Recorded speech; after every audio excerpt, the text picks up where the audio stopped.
of Nestrans. Just before we go on to the business, just a quick recognition. We had the Scottish Transport Awards last week. It was two. We had and we had Ewan, I believe Ewan Wallace here picked up an award at that for outstanding contribution to transport for his hard work over a number of years, and I believe that also got recognised in the Scottish Parliament as well by with a motion from board member Don Black, who submitted a motion on that to congratulate you as well. So just to start the meeting with a congratulations to you and Wallace on that award and the recognition. It's thoroughly deserved. We'll go on to the housekeeping now. We've got there was another we also had a nomination as well. We'll come on to that when we come to the specific paper it has on that, so I will come back to that as well. But I will move on to declarations and declarations of interest and transparency statements. Just now, item 1.1. Do we have any declarations of interest or transparency statements? Colin. Yeah, just to declare about the people in place funding. As one of the members of Eighton Cycle Club that runs the adaptive cycling, we receive money for that, so I won't be voting on anything to do with that. Yep. Thank you. That will get noted. And not seeing any other hands up. If anyone does have any points later. Oh, sorry, Ian.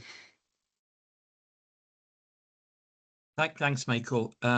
Just in relation to cycling, which appears in a few places, I am a member of Cycling UK. I don't believe it's a declarable interest, and so that's a transparency statement. But it's in relation to a number of reports. Yep. Thank you again. That will be noted. If anyone has anyone finds anything throughout the meeting, just put your hand up throughout as and when. We'll now move on to item 1.2, minutes of board meetings, plural. Do we have any questions about either of these sets of minutes? Are we happy to agree both sets of minutes? I'm not seeing any hands up. So can we agree both? Yeah. Yep. Thank you very much. I was at Yes. That makes minutes agreeing very easily then. And item 1.3, outstanding business report. There's 3 items in that. One of which is in the agenda. Are we happy to agree that? I'll take that as agreed. In that case, move on to item 2, presentation on the ART vehicle demonstration, and I'll pass over to Kirsty. Thank you. Thank you. Let me just share my screen. I'm gonna.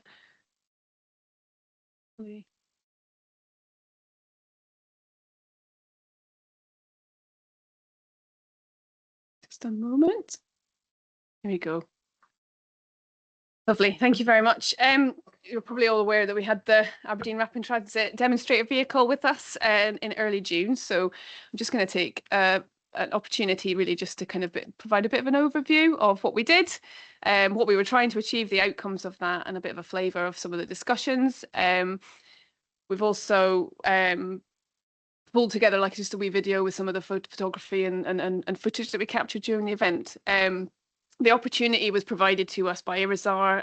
They offered to bring us up their IE tram demonstrator vehicle, and we had that.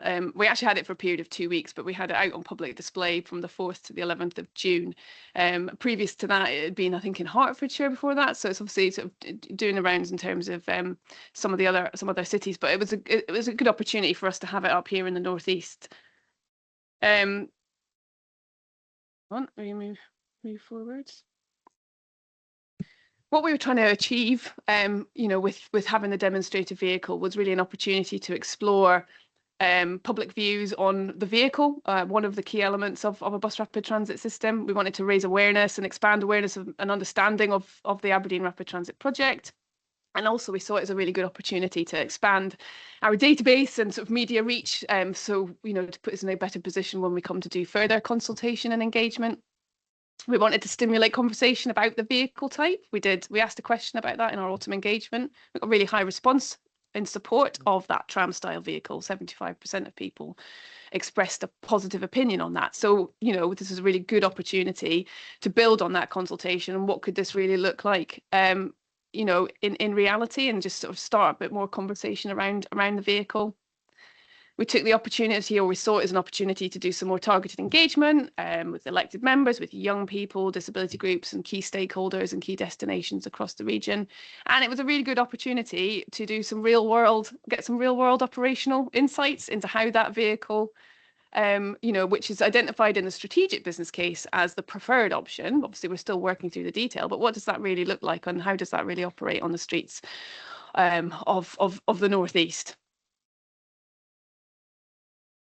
We undertook, well, we had it for just around about 2 weeks, but we undertook a 6-day programme of public events, relatively short, but public open events. We undertook a launch and we had engagement and through all of those events, and took the opportunity as well to take it out and about and do that route testing. So we started off on the 4th of June with a city centre launch on Broad Street. We parked the vehicle outside Marshall College. It was sunny for some of the time. It poured with rain for others, but you know, actually it was, I think, a really successful launch to the event. We had the media there in the beginning. We did some, we'd issued a press release, and then it was open for public display for over the course, predominantly over the lunchtime period, to try and capture that sort of football. We were at Broad Street again on the Friday the 5th. That day again focused on public passing members of the public, but also a lot of people who had were aware that we were going to be there through the social media and had come along specifically. We also had groups of school children and other stakeholders, including the Disability Equity Partnership, come along, and I'll come on to that in a bit more detail. On the following week, we started off in West Hill with an event in the centre of West Hill, outside the primary school. We had a really good attendance at that event, lots of people local to West Hill coming along to understand a bit more about the project. And we took the opportunity to take the vehicle out along that north corridor following the event. We were at Prime 4 on the Tuesday the 9th, that's a business park, again over that lunchtime period, to try and capture as much interest. We had a number of attendees that have come from Kings Wells in particular, had made the effort to come out to that event, which is really encouraging. We were at Teca on the Thursday. There was a large international conference on, but again, we had attendees coming from the likes of the rural college, which is on that corridor, coming across to speak to us. And we took the opportunity to go out to the airport as well. I do a bit of testing of how that vehicle operates in and around the airport. And we were able to stop it there to take some photographs, and also the sort of management team from the airport came out, and it was a really good opportunity to speak with them in a bit more detail about the project, about what we're trying to deliver. And on the final day, on the Thursday the 11th, we were at Portlethen. This event was again a public display. You know, the members of the public were invited along to come and speak with us. But we also took the opportunity to do some engagement with academy pupils at Portlethen Academy.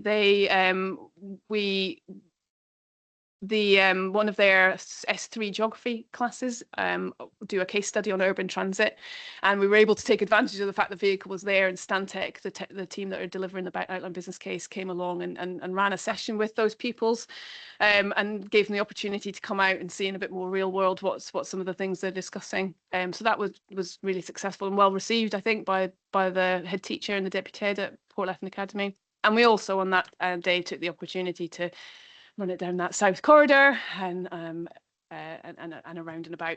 Also in part to sort of route test, but also in part to get the vehicle seen. We'd had it wrapped obviously in Aberdeen Rapid Transit branding. So that's a summary of what we did. Lucy has we had a photographer. Most of those events we also were doing video footage as well, and Lucy's done a great job of just pulling together some of those initial photographs into a short video. So I'm just going to play that just now. I'm hoping the sound will work. Oh, could not be played. Hold on. Oh dear. Lucy, I don't know if you're online and you may have it. That was my backup. Hi, Kirsty. I can share it my end, just maybe if somebody in the room could be on standby with volume, because I don't know if my volume will come through or be too loud. So So I could just Stop hover sharing. over that. Okay, I will stop sharing. Done.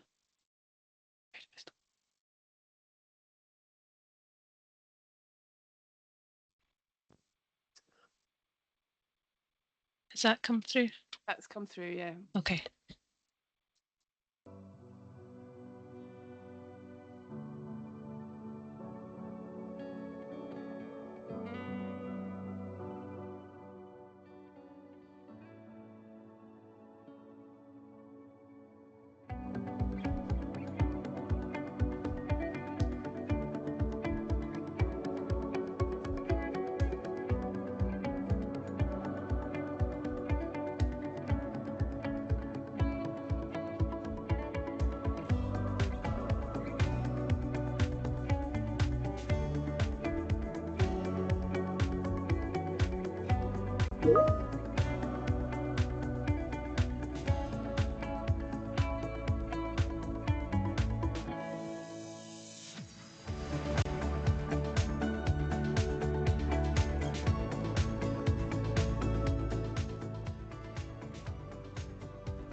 I'll let you take back over. Thank you, Christine. thank you, Lucy. I'll just reshare my screen.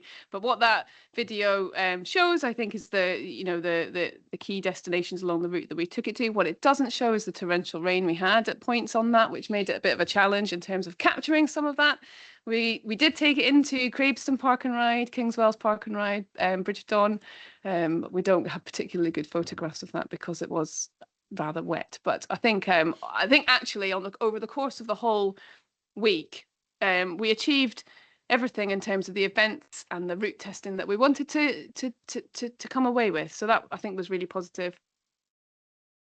In terms of who we spoke with, as I say, we had focused on these sort of public events program, really designed to kind of just create the opportunity for more open discussion. We'd obviously done engagement back in autumn, but this was an opportunity to have a bit more of an open discussion with people, delve into the detail a little bit more and point them in the direction for the appropriate channels for feedback, you know, if they want to make representations or be involved and just keep track of the project as it's going forward. We had public and the visitors open display sessions on, as I said, at Broad Street, West Hill, Prime 4, Teca and Port Lethton, advertised through the press, also utilising stakeholder networks. It was circulated really widely amongst a number of our stakeholders and social media. And that actually did really bring people to the events. A number of people we'd spoken to came specifically because they'd seen that.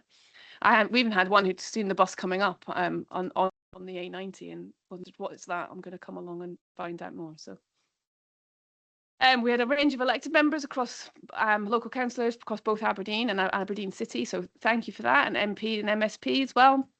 And we had, as I said before, schools and young people attending on the Thursday in Broad Street. We had a group of road safety officers from Skene Square Primary School came along. And we had an entire P6 class from Gilcomston Primary come on the Thursday to give us their views. And all of those public events were supported by SHMU, who were providing us with some additional video and interviews footage. They carried out some vox pops and did some engagement with people as they came along. So you may have been asked to provide a little piece to the camera, and they're working through all of that material. We'll get some of that in the coming days and weeks. And as mentioned, Port Lethton Academy engagement as well. We had the manufacturer from the technical team from Irizar who were there with the vehicle at all times. So they were able to, go into a bit more detail on some of the vehicle specification, the operational discussions. And there's a lot of interest actually in terms of, the range of the vehicle and the fit out and, some of those more operational details, which was really helpful. And we had representation from key stakeholders, with Transport Scotland supporting us on the launch event. You know, and a lot of interest from wider council teams. We had the Disability Equity Partnership, a number of the key destinations coming along, and those employers.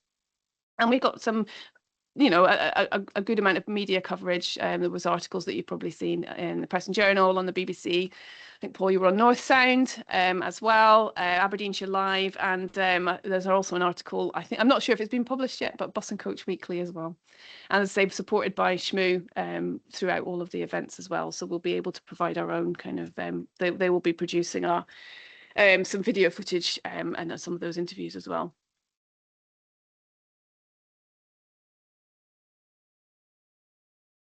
I would say the interest was really high at all events. We were, you know, we were really busy on the days on in the city centre, and really positive numbers. You know, steady flow of people at all of the other events. I would say, on thinking about the conversations that we had across the team as a whole, really high levels of positivity towards the ART concept and the vehicle. You know, and really strong support for the need to improve public transport, focusing particularly on faster and more reliable journey times, but also a lot of positivity around the selected routes. And I think those discussions that were had just helped add a bit of further confidence to the results that we got in the autumn engagement that we did, where about 65% agreed that ART would improve public transport in the region. So I think having a lot of these positive conversations through the demo as well helps to provide just a bit more of a balanced picture on views across the public, potentially compared to those who maybe just comment online. So a lot of really positive discussions, a lot of questions, a lot of really good questions. You know, a really strong interest in where it's going to stop, how it's going to serve local communities, how it's going to integrate with the wider bus network, and a lot of comments around accessibility. You know, a lot of views on how that boarding and the lighting will work, space on board the vehicle, what that layout is like. You know, we were stressing that this is a demonstration vehicle, so that very much can be adapted depending on your needs. But it was really helpful to understand people's views on what that should look like. Portlatham Academy pupils don't like the brown of the seats. So I'm sure something that we can take into account. But there was also really good feedback on the spaces for wheelchairs, for pushchairs, the seating, which was all really helpful as well. And we will be, you know, feeding that into Stantec. I would say, if I was to boil it down to a number of key questions: how fast will it be? What makes it rapid? How can it operate reliably? A bendy bus, you know, how is it different to previous vehicles? And that was a really good opportunity to open up a bit more of a discussion about how the boarding and the lighting works with the multiple doors and the ticketing, and that tram-like experience. So I think it was really worthwhile just to be able to have those conversations and explain how bus rapid transit could operate. How much will it cost? Two aspects of that: how much, where's the funding coming from for the delivery, questions around value for money, which we are exploring through the outline business case, and how much will fares be, and can you use your concessionary pass? Things that are really practical considerations for people. How will it integrate with my existing bus network? But some really positive conversations with people in West Hill and Portlatham about the public transport service they're receiving at the moment, and how they see something like ART adding to that.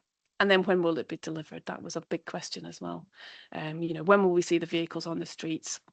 An opportunity to talk around about the business case development, where we are in the process. And just finally, really, in terms of what comes next and how we're going to use the information and what we've got out of this. As I say, this only finished just over a week ago, so we're still in the process of kind of consolidating all of that information, bringing it together. We will get some things like the Vox Pops from SHMU, all the notes and the media questions, the comments, and all of those route observations will be feeding back into the outline business case development process, which will help with some of those public acceptability assessments and some of the technical aspects of that. I think a lot of the discussions have highlighted areas where we can perhaps address some questions that were raised, perhaps provide a bit more clarity around some issues, and we'll take some of that, and we'll do that through both the website, our FAQs, but also through, you know, continue to utilise our social media presence, which we've, you know, I think substantially built through the process, and continue to provide a bit more clarity on some of those questions that have come through. We'll continue to inform and engage, and we'll respond to individual queries when they come through, but we'll be doing some follow-up engagement with key stakeholder groups to inform that design. And there will, of course, be public engagement on the outcomes of the outline business case once we've got that full picture of how we see it operating on a lot of the questions that people are coming through in terms of the detail. Planning that outline business case should be published around spring 2027. Again, that will bring together the bigger picture in terms of the detail on the infrastructure, the traffic modelling in terms of those impacts, the costs, the demands, and value for money, and those operational details, including integration with a wider bus network and wider impacts. And really, what we're looking for from that OBC is to enable us to go into further discussions on funding with the likes of Transport Scotland. That's going to be a key determinant in terms of delivery, and this OBC needs to sort of provide that case for investment and a programme for delivery that's sort of flexible to respond to different funding scenarios and to respond to sort of changes in national policy as they're coming through. So lots of questions still to be answered, but as we're moving through that outline business case, and this has given us a really good indication of what those questions are pertinent to the public, you know, and we can sort of feed those in as we go forward. But I think it was a really worth doing. It was a really positive experience with a lot of really positive conversations about the benefit that this could have for the North East. So thank you to those who were able to come along, and we've got a whole host of images and videos that we'll be utilising as we go forwards, which I think will be helpful too. Thank you. Thank you very much for that. Do we have any questions? I think. Yeah. Martin, then I'll go to Kate. Thank you, Michael. Yeah, that was really helpful. It was a great pleasure to go on to the vehicle and experience it, although it was static. So I think it does help if you have the sense of movement on the vehicle. Yeah, it was very good to hear about the feedback from the people who'd visited. Is that going to be consolidated into some kind of analysis so that we get an understanding of what are the expectations, what could be improved and so forth? Because I think that will be really important. That'll be really valuable to hear what people are saying, and also to answer questions in as early as possible, because they will keep coming. Yes. So because we did do our public survey back in autumn, so quite recently, which gave us, you know, quite a lot of sort of quantified data. We didn't replicate that through this process, but we think we've got a really good.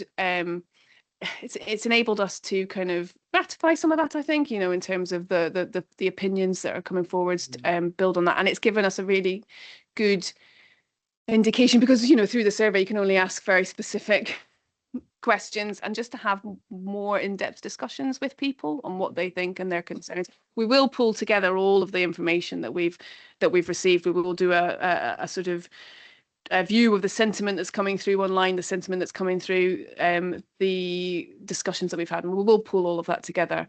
And as I say, I think it's given us some helpful insight into what questions are at the forefront, and some of those I think we can address through providing a bit more clarity on what we're trying to deliver, and then some of those are questions that will bottom out a bit more through the outline business case. And so I think it's been a really helpful exercise to do that as well. Yep, Kate. Thank you. And yeah, I went to visit it at King's Wells, which was great to see, and that was indeed one of the rainy days. It was a bit. Yeah, it was fine when I was actually there, but it was afterwards absolutely chucking down. So I have had some feedback afterwards. Residents have been in touch with me afterwards with questions, and the main concern that I would say that was coming through afterwards was that Aberdeen's they didn't think the people were in favour of faster, more reliable service, but they didn't feel Aberdeen was big enough for the solution that we were looking at. And I guess one of the things I'm quite interested to understand is, is that kind of concern likely to be picked up in the outline business case to demonstrate that the region has the ability to support the solution that we're providing. Yeah, so part of the work that was done through the strategic business case was looking at the different options in terms of how you provide improvements to public transport. That looked at improvements to the existing bus service, and these sort of ART visions come through that process. We are looking quite a lot at what happens in other cities elsewhere, and there's many examples across Europe of successful bus rapid transit systems, often in cities smaller than Aberdeen. Metz in France is a good example. And there's others off the top of my head that so I don't think Aberdeen is too small. I think actually, when you speak to some of the key destinations, so for example, Teca, they see a real benefit in something like this in terms of attracting people to the region and providing that kind of high quality public transport. But we will be looking obviously at demand as part of the outline business case in terms of the journey times and the demand and the mode shift, and that should put some more quantifiable figures around some of that.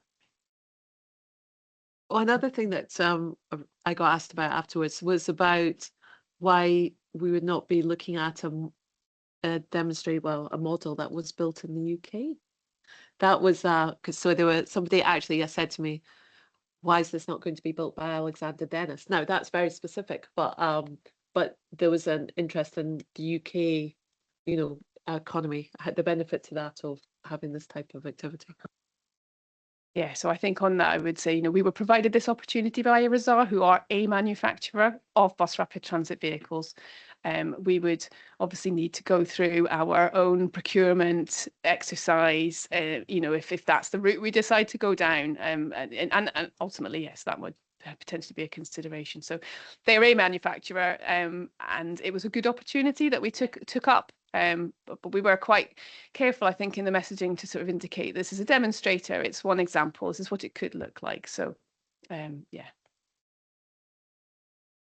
Alan? Yeah, I took the advantage to see it when it came here. And that was, I would say, the weather there was quite mixed. We had some nice, fine spells, and then it was the opposite.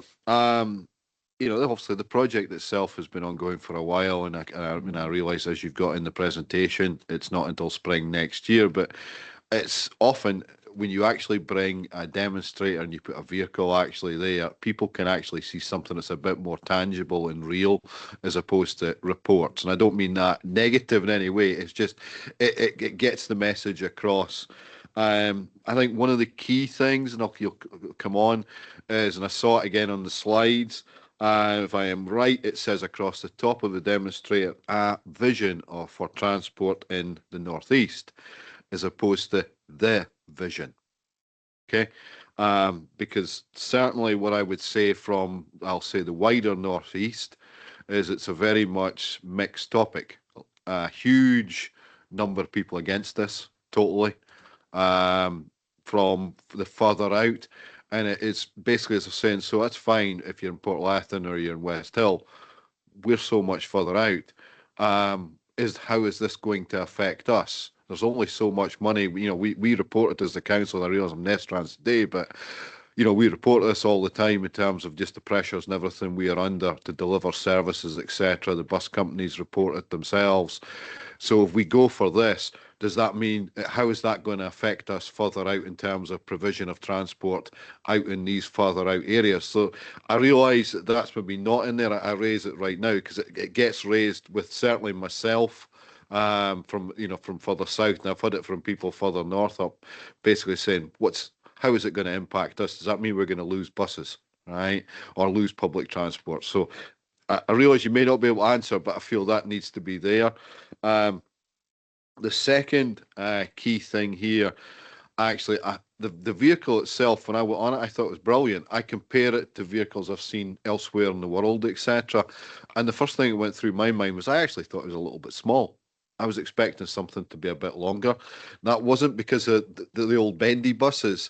I was just, by the time you think of how people use it, in terms of, say, disability, etc. There wasn't too many spaces in my mind for that. If someone's got their bike or whatever and they're taking that, maybe they've, you know, it's not meant that you've got an answer right now, but I just felt it would be a bit bigger. But and I guess the other real comment here is I see this as a little bit market as well.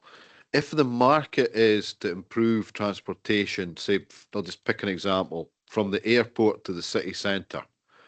So it's a case, you bring that out, does that then mean that you wouldn't have what is the regular services that's there just now? Or is it an alternative? It's focused specifically on getting people quickly, if you know, for that. And it's, how do you do it? I mean, how are you going to, is that going to come out in the business case? I'll let you come back in. I'll maybe get one or two questions from that afterwards. That's fine. I'll go with the vehicle first, because I think in terms of, because that's about capacity really, in terms of, you know, what's the likely demand and therefore what's the capacity that you need to deliver that. And that comes in two forms. That is in part the vehicle, but it's in part the frequency. You know, it's, if you've got a half-hour service and everyone has to get on that, that's different to if something comes along every 10 minutes. So there's capacity elements to that. You can get vehicles that are articulated twice, you know, but that, you know, that's there's different designs in terms of how long, and I think that is something we need to look at through the outline business case. That what's the likely demand and the peak kind of requirement is going to be. Integration with the wider bus network is definitely something that we're having to look at closely through the outline business case. You're right, there's overlap with existing bus services, and in some cases, you know, for example, the airport into the city centre, if you put in ART, you can't just put ART in and have no impact on that wider bus network. Likelihood is that would replace a number of those jet sort of past patronage, you know, would shift to ART, would likely provide a more limited stop, but there is still therefore a requirement to have that local service. Now, what that looks like, that's the process that we're working through at the minute with the bus operators.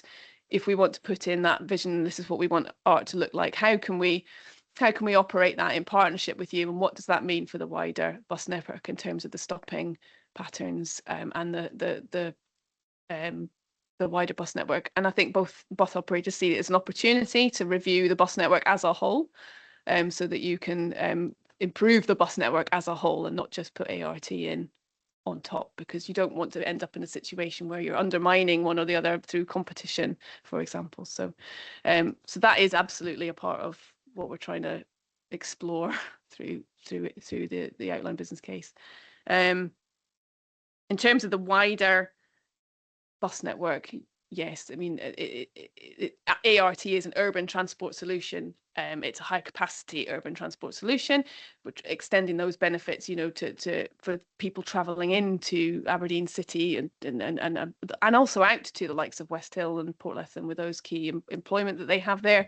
But it sits within a wider package of regional transport strategy, you know, measures, you know, that Hassan Paul maybe wants to say more on this, that it's one project within a wider package of that has to sit within a package of wider bus improvements, public transport improvements, active travel improvements more generally. So I think it is a vision for public transport. I wouldn't say it's the only, it has to sit within the wider context. So Paul, if you want to. I just wanted to pick up on one of your points, Councillor Turner, because I think it relates to something Councillor Blake made in terms of the scale. I think I've yet to find a city that complains that it put in too much infrastructure. I think it generally over time complains that it didn't put in enough infrastructure. But I think what's quite unique about this form of transport, and I think it's why it's becoming more and more popular across the UK and across Europe, is because that infrastructure, to your point, Councillor Turner, can also help support coach services from further afield, because they get to benefit from the same bus infrastructure that gets put in. So they may not stop at the intermediate stops, but if there is a bus lane, for example, they benefit from that. And I think most coach operators would say to you that it's when they reach urban areas that they really start to hit traffic, delays, reliability becomes an issue. Now, the reality is the more I'm going to say successful you can make those longer distance services, the more viable they become, and therefore the more those services can be relied upon by communities far afield. So it might feel like it's, you know, only being specifically targeted at urban areas. And if it was a tram system, for example, I would argue that it would be. But because of the nature of this being on the public road network, I think it will actually have additional benefits, not to mention the opportunities for some express services perhaps not coming into the city, but giving people the opportunity to get off at an ART stop. And if they want to continue their journey, they can, but actually that service can go to Dundee, Edinburgh, wherever its final destination might be. So that's why Kirsty's point about how it interacts with the rest of the network is so important, and why I'm going to say I think both bus operators certainly who've been engaged with this in the city really see opportunities here. Of course they have concerns, but that will all be teased out as we go through the business case.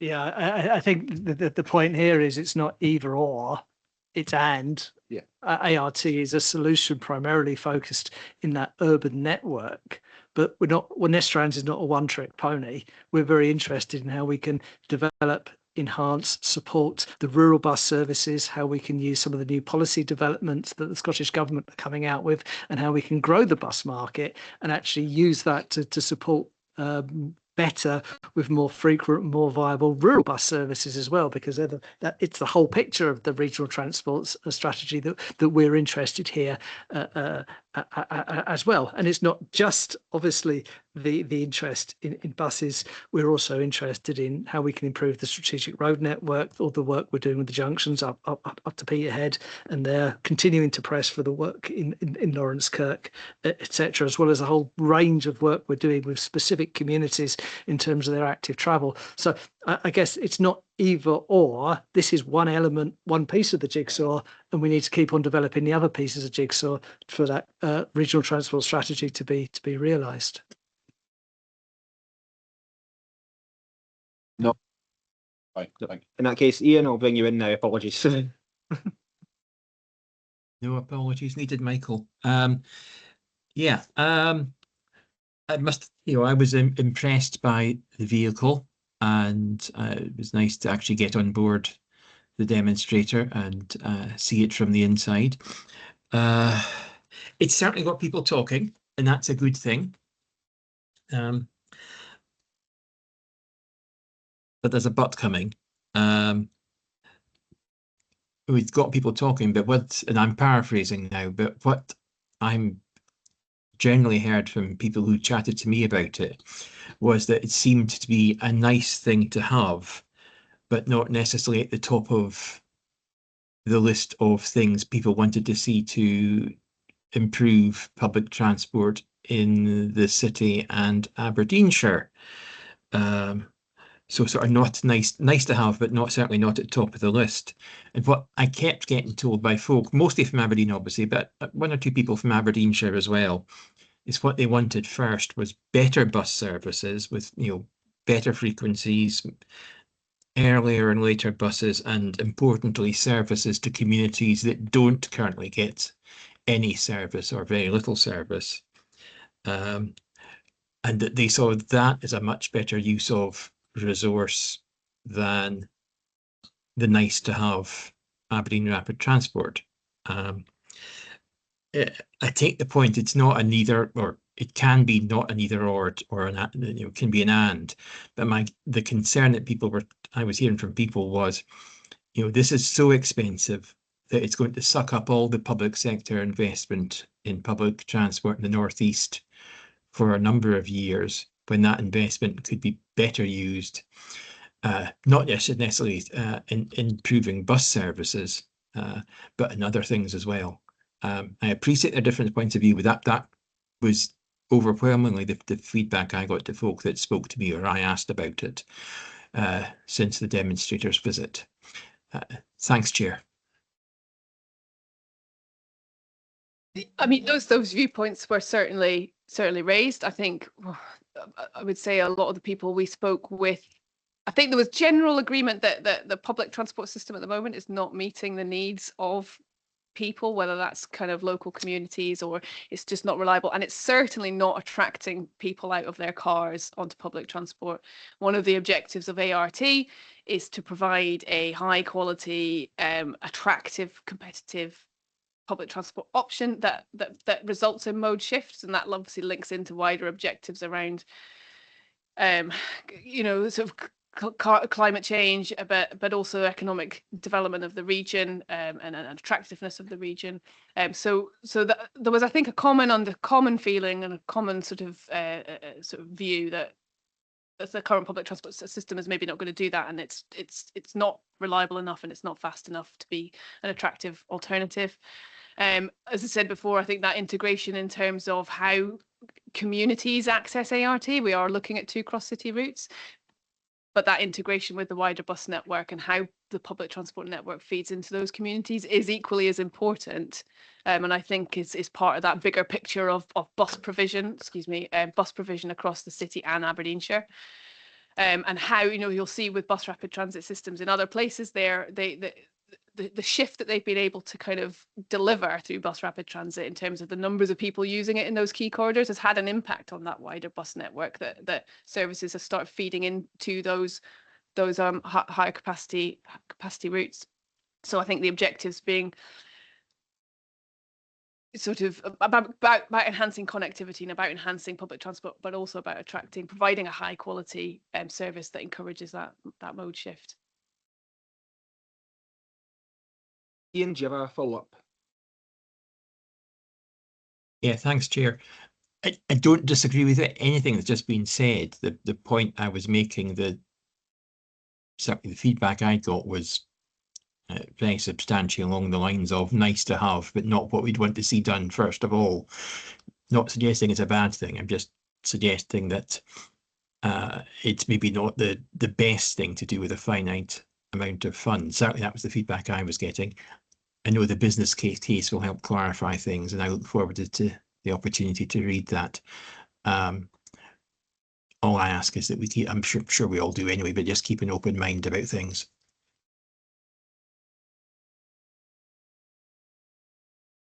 Do you want to come in on that at all? Or?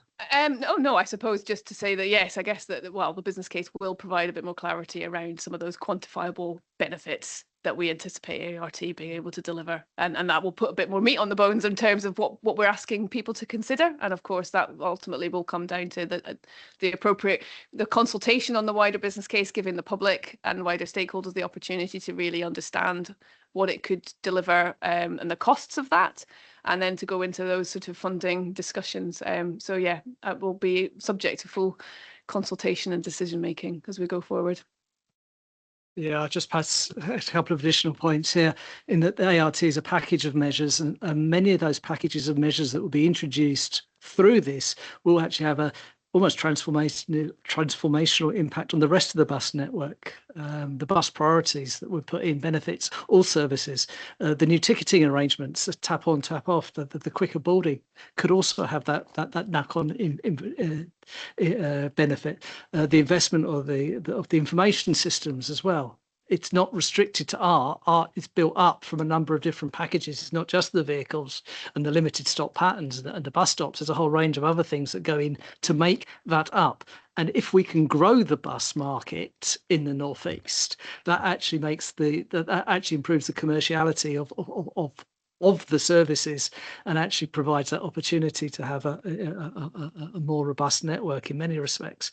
The other thing is that we're probably not talking about a redistribution of money. We're actually looking for additional money here from the Transport Scotland to support the capital elements of this. The amount of revenue that the council's put in to this is relatively limited in terms of the current financing of public transport. The majority of this is commercial. Unless we go down the franchising route, that commerciality point will probably still remain. It's about growing the bus market and making better use of the infrastructure that we have and improving that to provide a better outcome overall. via the Art Network. But again, we'll have to see how that one stacks up through the business case. But there's some of the principles that I think we should bear in mind. Thank you, Kate. So, Thank you, Michael. Can I just clarify the timeline past the business case? So I know that's dependent on funding, so I'm not holding it, but that is a question that I get asked for when, and I'm sure you got that on the bus, on the demonstrator as well. When are we likely to deliver this? So say you do get the funding post business case in spring 2027, what's the next stages? Thank you. I think you're right. It depends on funding, and I think the form that funding comes, because I think that then dictates, as Paul said, it's a program of activity, and I think the form, the level of funding and the way that is structured, I think dictates how quickly you can roll that out.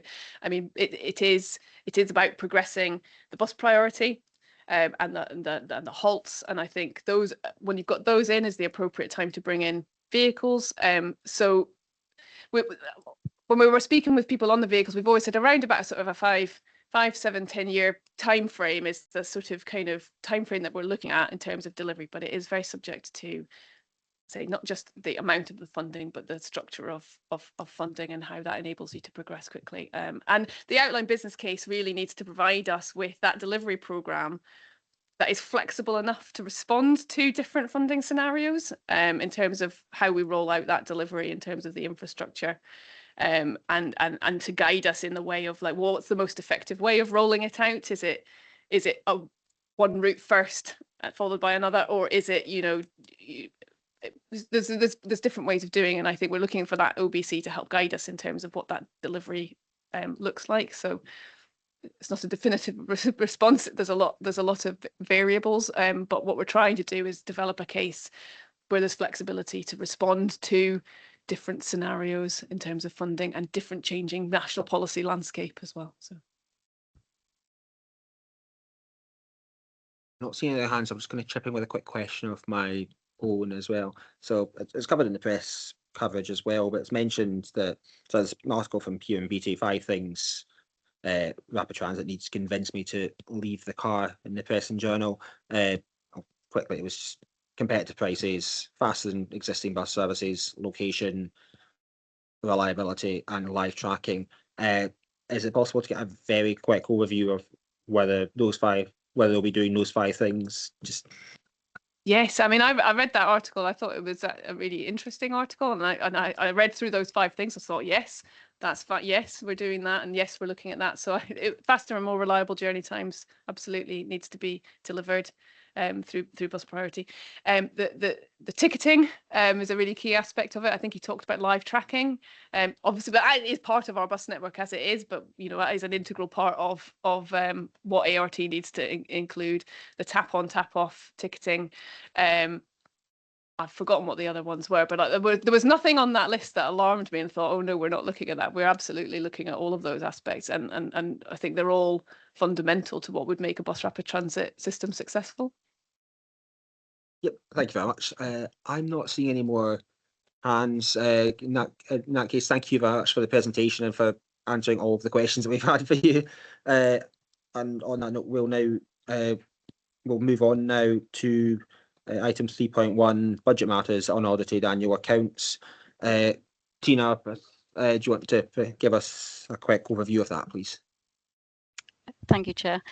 I'm pleased to present the partnership's unaudited annual accounts for 2025-26. The accounts are included as Appendix 1 and have been prepared in line with the 2025-26 Code of Practice for Local Authority Accounting and follows the required accounting standards. Appendix 2 provides a summary of the financial position for the year in the normal monitoring format for ease of reference. Overall, the partnership recorded an operating surplus of 414,000, which is proposed to be transferred to reserves.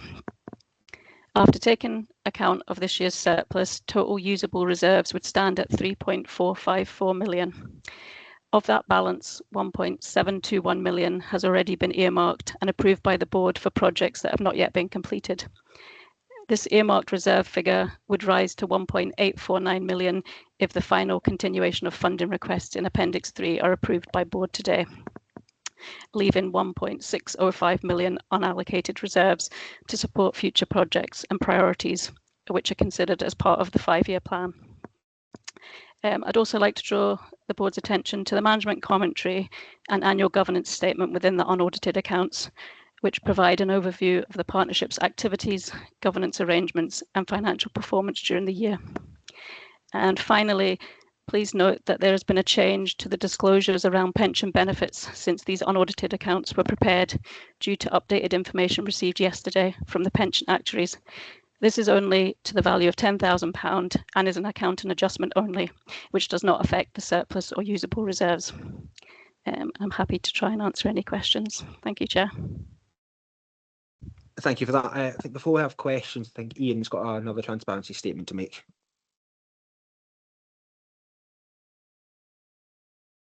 With apologies, you may have gathered from my rather vague transparency statement in relation to Cycling UK that I had managed to lose the bit of paper with my notes on it. I've now found it again, and I've messaged Mr. Masson with the specific reports in relation to Cycling UK. However, I didn't mention any NHS Grampian, so with apologies for the lateness. Now that I've got my bit of paper again, I'm a member of the NHS Grampian Board, appointed by Scottish ministers. NHS Grampian is Nestrans partner in a number of projects and activities.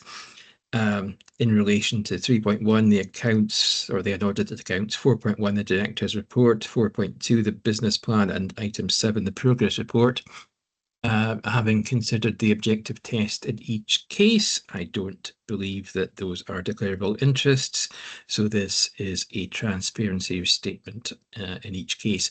My apologies, Chair, again, for being tardy in sharing this, but I will organise my bits of paper better next time.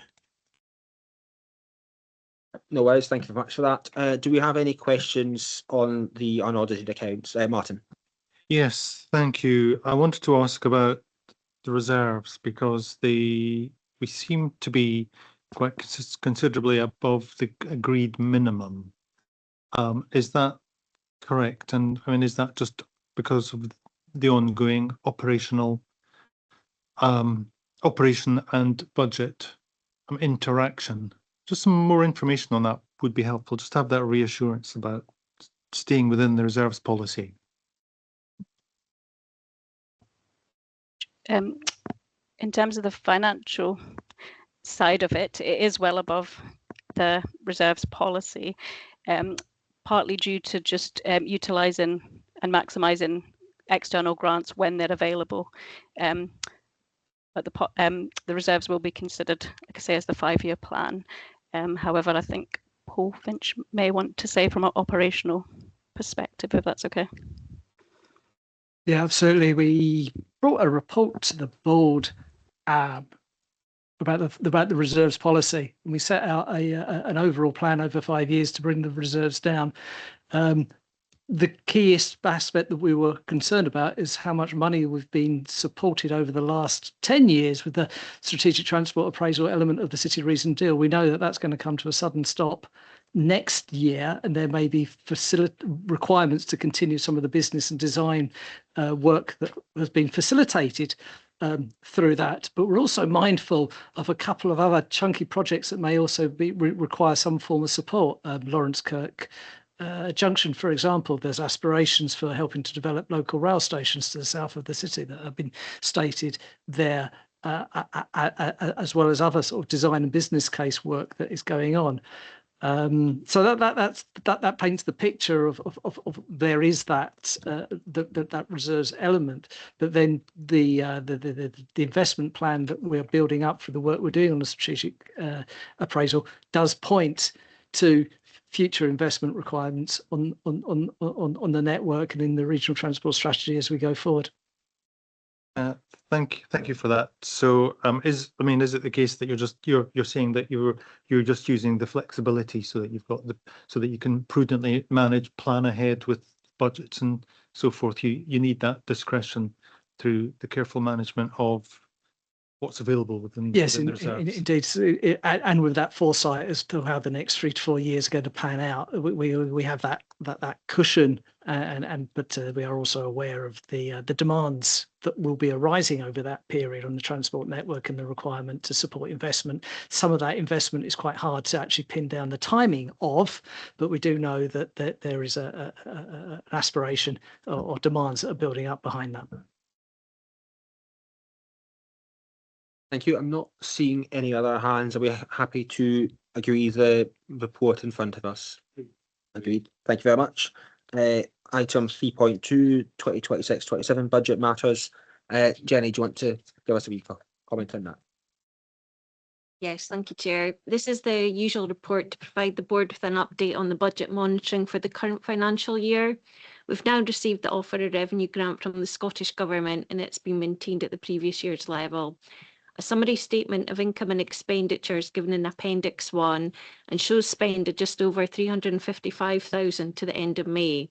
As it's early in the financial year, the forecasts currently remain at budgeted level. The revised budget totals are then given based on the agreement in May for use of 80,000 of reserves, and should the adjustments to carry forward in the previous report have been approved. The final amounts claimed against the People in Place grant for last financial year are given and confirmed that the full available grant was used, with a reclaim of staff time and a contribution to the Fermartin and Buckenway access point improvements that would otherwise have been funded by Nestrans being claimed to ensure that we maximised use of the full grant. Appendix 2 shows the spend to end of May for this year's People in Place programme. It's also noted that an offer of grant of up to £905,429 to deliver a transport to employment programme this financial year has been received. Further information is given in a separate report on the agenda, but details of the income and expenditure against this grant will also be presented within the budget matters at future meetings. And the recommendations to the board are that they note the funding award to Nestrans from the Scottish Government that has been confirmed for 26-27, note the monitoring position and forecast presented in Appendix 1, note the final amount claimed against the 25-26 People in Place grant, note the monitoring position and forecast for the 26-27 People in Place projects in Appendix 2, and note the grant funding for 26-27 for the Transport to Employment programme. Thank you, Chair, and happy to answer any questions. Thank you very much. Do we have any questions? I'm not seeing any hands in person, I'm not seeing hands online. In lieu of that, I'll be happy to agree the report, the recommendations. Right. Thank you very much. 3.3, revised financial regulations. Laurie Milne, do you want to just give us some comment on that? Thank you, Chair. I'm pleased to present the review of the financial regulations for the board's consideration. This review has been undertaken to take account of best practice, changes in legislation, and areas where it was felt more guidance would be beneficial. The majority of the amendments are relatively minor, but I would highlight the following changes, which were slightly more detailed in nature. A new section has been added in financial planning and management around budget carry forward flexibility to document the process allowing budgets to be carried forward to the next financial year where there is an underspend. A definition has been added as to what is meant by procurement legislation, and a new section has been added following consultation with external legal advisors around the preparation of a procurement strategy and annual report. And a new section has been added concerning leases following the introduction of a new accounting standard. Thank you, Chair, and happy to take any questions. Thank you very much. And do we have any questions? I don't see any hands in person. I don't see any hands online. In that case, I'll be happy to agree that report. Agreed. Thank you very much. Item 3.4, adoption of new Excel framework for engineering and technical consultancy services. Jenny, sir. So, Jenny, will you comment on that?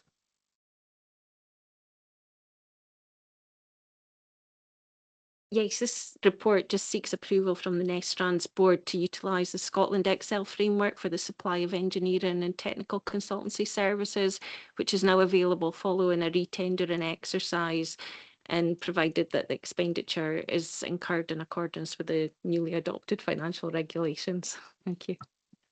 Thank you. Do we have any questions on that? Yep. Can we agree? Agreed. Thank you very much. 4.1 Director Support. I'll pass on to Paul. Thank you very much, Chair. Provided an overview of some of the activities across since the last board meeting in terms of strategic liaison. We've had a very successful RTP chairs meeting, and there was a lot of sharing of experiences around people in place and transport to employment, and some of the consideration of the impacts of the new government manifestos on RTPs regarding regionalisation, funding, and some of those broader aspects that have been pulled out during that point. The Bus Alliance meeting was successful, and again, we're planning an all operator session towards the end of the summer, as was talked about at the last session. In terms of Health and Transport Action Plan, I'm pleased to present an annual report as Appendix D, highlighting some of the changes that have been put in place for that plan and some of the actions going forward in terms of the new subgroups around data, being a best practice, and developing a sustainable approach to community and voluntary transport to support health. We've attended a number of regional economic partnership meetings and the development of the Regional Economic Strategy Action Plan, and certainly it's encouraging to know that the economic development teams are encouraging us to spell out more strongly our regional investment ambitions in that space as well. We've been having some good interactions with research and innovation interests as well, such as DFT's Connected Places Catapult and RGU. And we're looking at the next quarter exploring some work on asset resilience across our networks and the use of digital twins as well. So it'll be interesting to report back if some of that work is successful and bears fruit. It's very important at the moment in terms of the maintenance of our key networks and making sure we've got resilience in that space, particularly with the climate impacts that we're seeing. Within the report, I've also reflected on the new Scottish Government. 3 significant themes come out when you look at the manifesto and some of the early work that they've been doing. Significant work on buses, a very informed debate in Scottish Parliament just the other week on affordable bus fares, which then also picked up on some of the broader aspects of franchising, the needs of the rural bus networks and how we can strengthen and grow that market as well.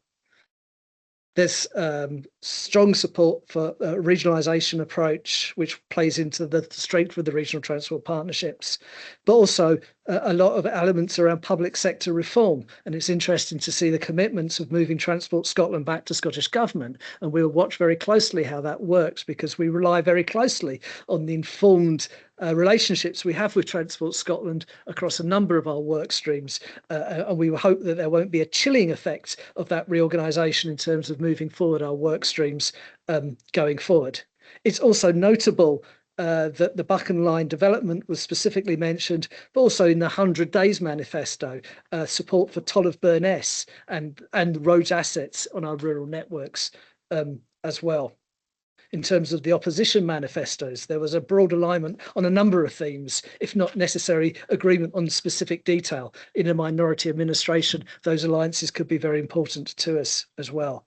I also note that Willie Rennie is now going to be the chair of the Transport Committee in Holyrood, and he has a strong relationship with Nestrans and very much understands the role and the contribution of regional transport partnerships in that particular space as well.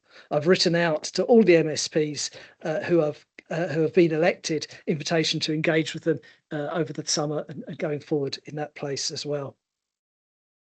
We've already touched upon the Strategic Transport Award. Again, we didn't get the gong, but delighted that Ewan was able to be recognised already on that one. But we're so pleased to have been part of that event and to be shortlisted because of the work that we've done in that space as well.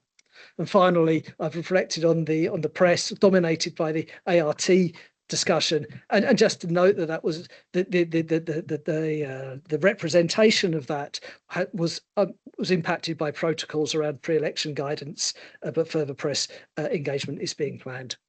So that's a quick overview of quite a lengthy report with lots of bits in it, but I'm happy to take any questions or queries that may arise from that. Thank you very much, Chair. Thank you for that. And Martin.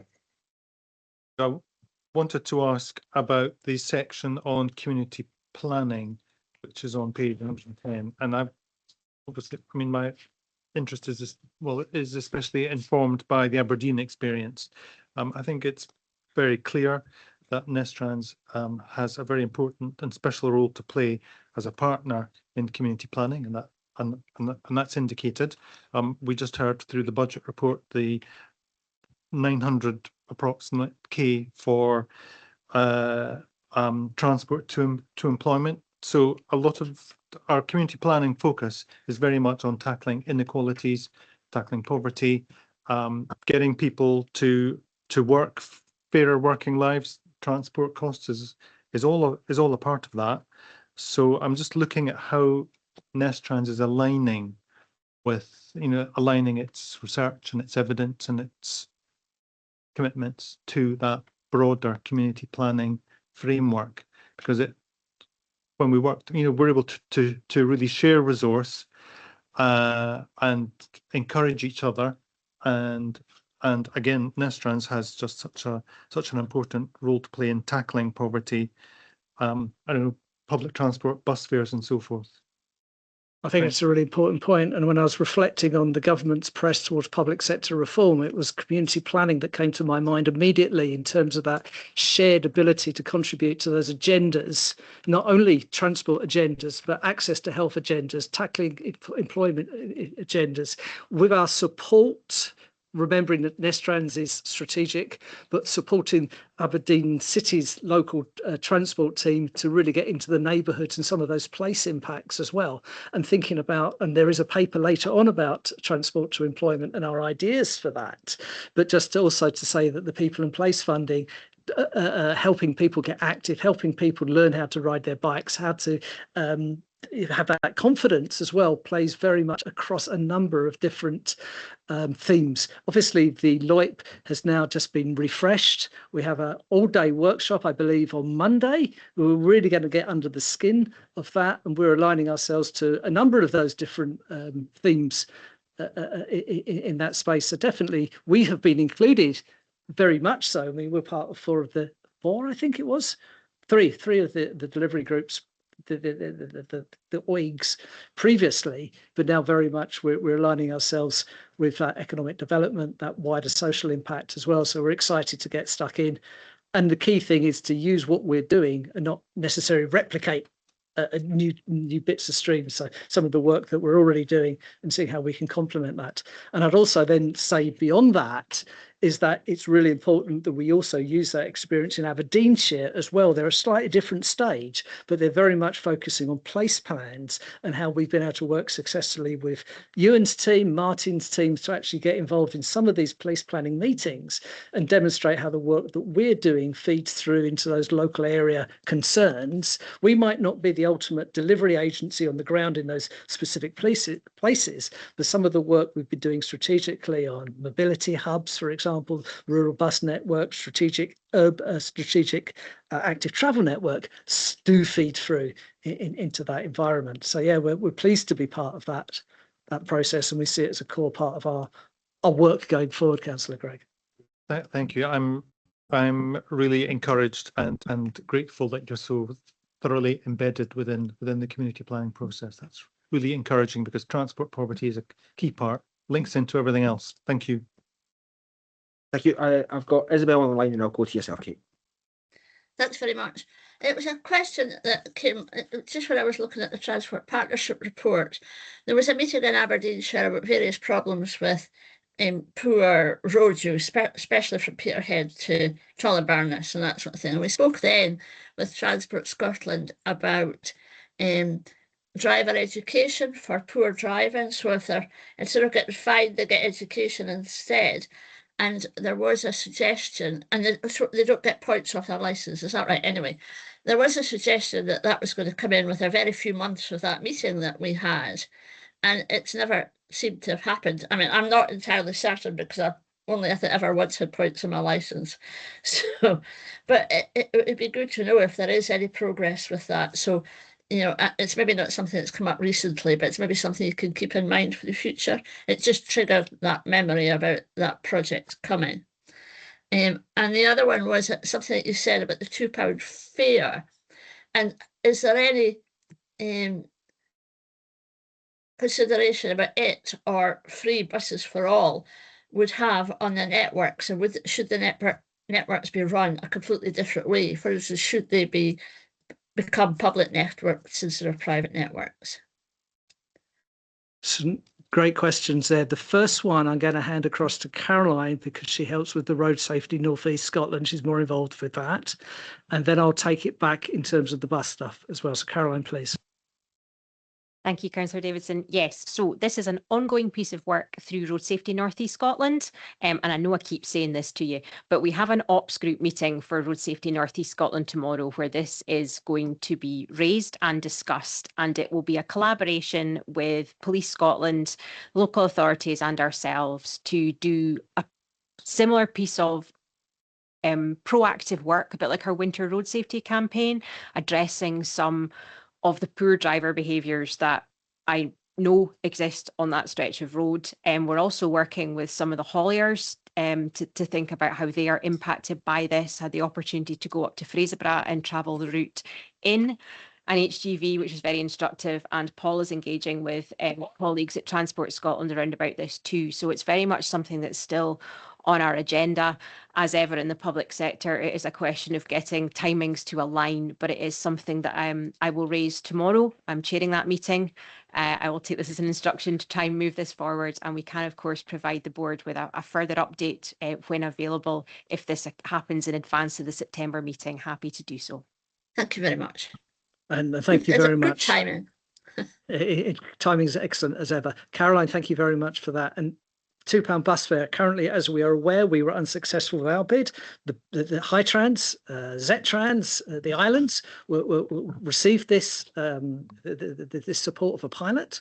We know from the manifesto commitments and the statements that have been made in Parliament that they're going to seek to roll that out into some parts of the SPT area.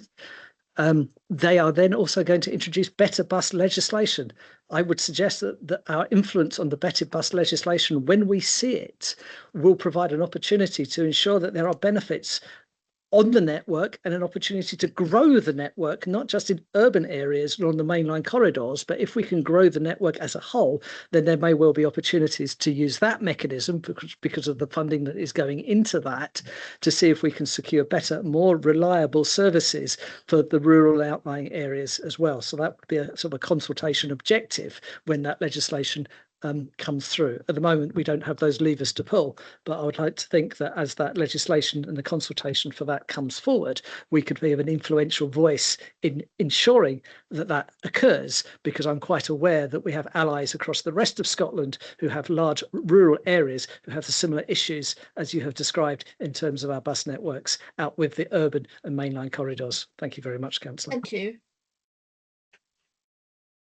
Kate. Thank you. Thank you very much. My question was to come back to the point you made, Paul, around Transport Scotland and potential that could be good, or potential it could have a chilling effect, as you said. And I was just wondering if we have any indication of the timeline that they're looking at for that. Thank you. No, I'm afraid I don't. I have pressed Transport Scotland colleagues, but the Transport colleagues whom I were pressing will say we know as much as you do at this particular point.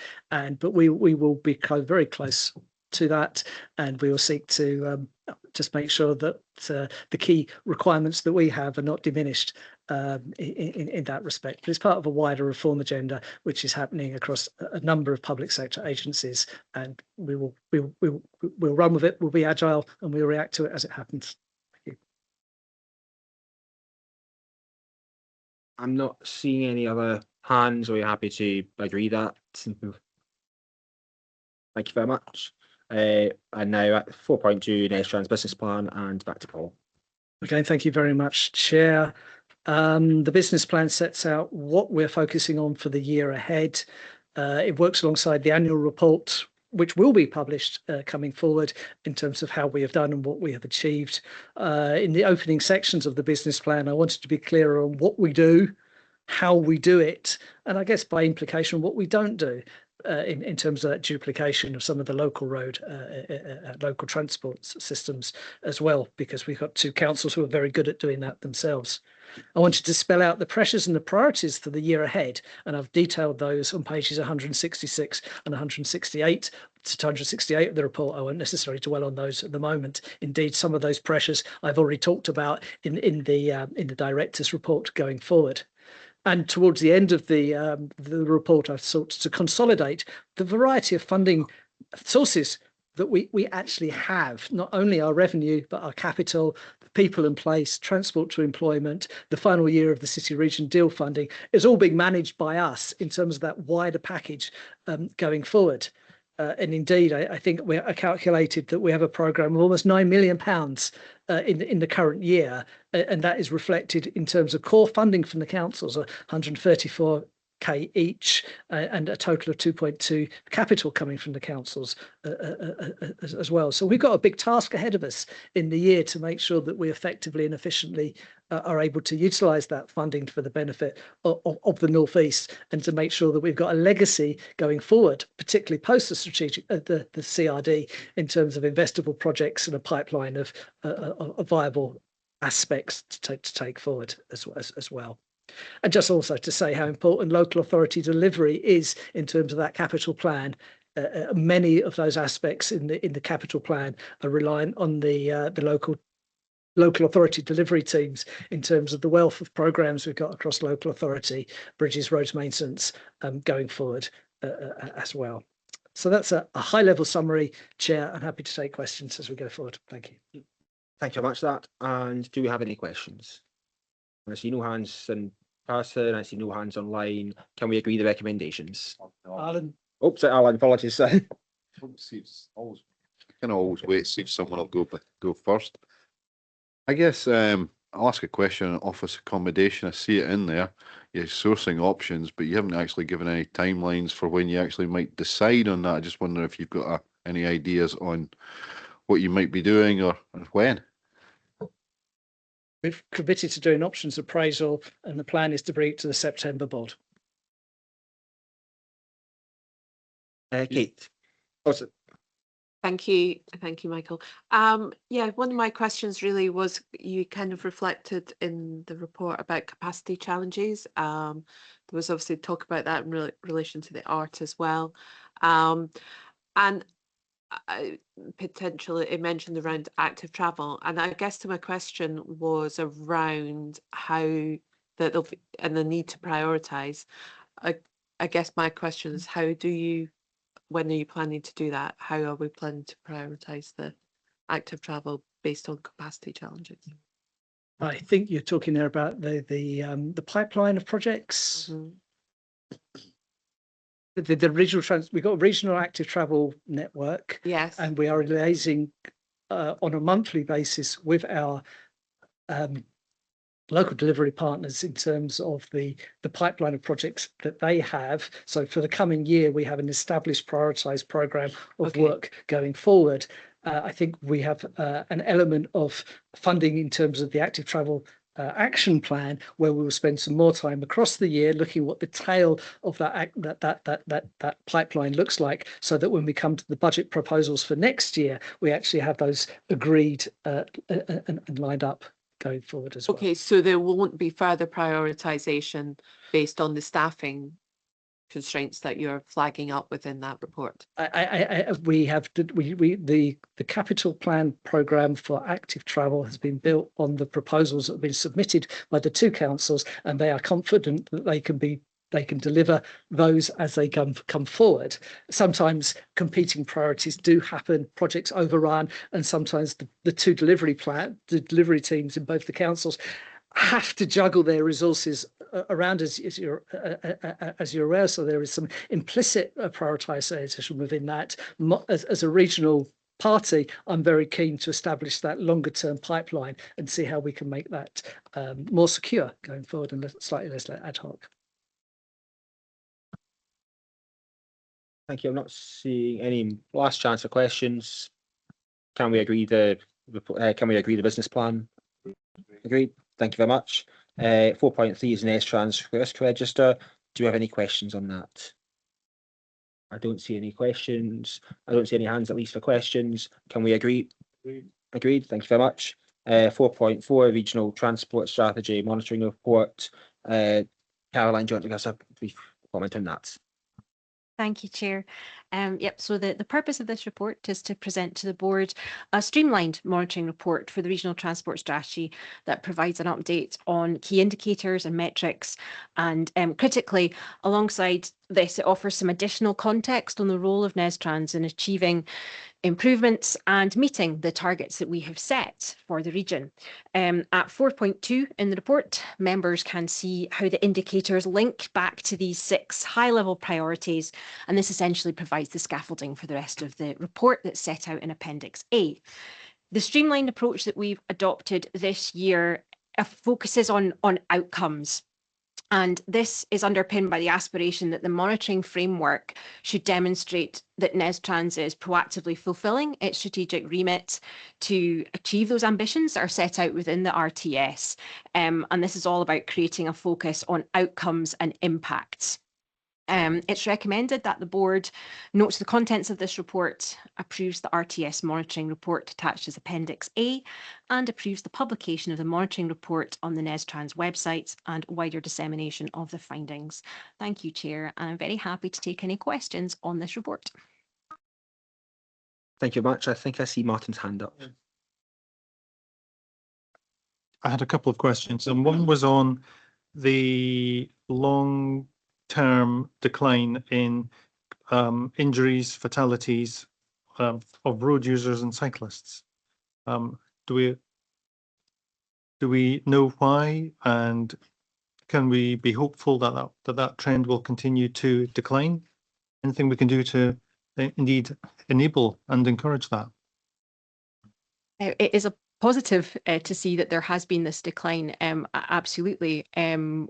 We adhere to the principles set out by our colleagues in Transport Scotland in terms of that Vision Zero and the promotion of a positive attitude to cycle safety. And we know that partner agencies are very key in this in terms of social media messaging.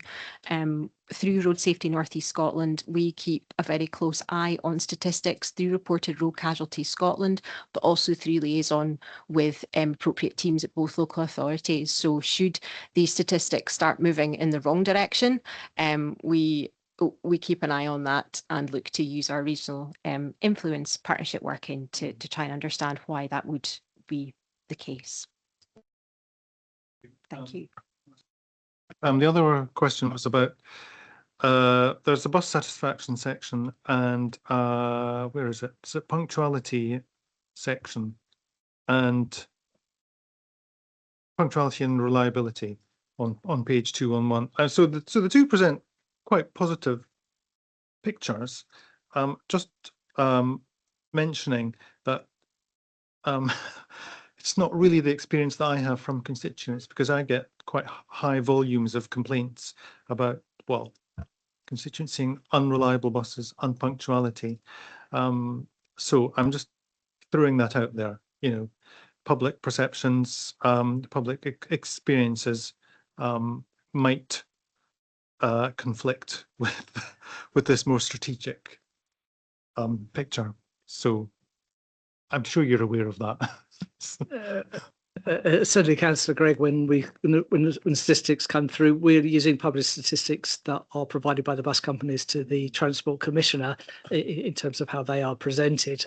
There are no other time series data that we can pick up, but obviously we're aware of the feedback that we get, and we're also aware of the comments we see through the area bus forums, for example, in Aberdeenshire. So obviously this is one set of statistics, but we have to be in mind of some of the wider context that we hear about as well.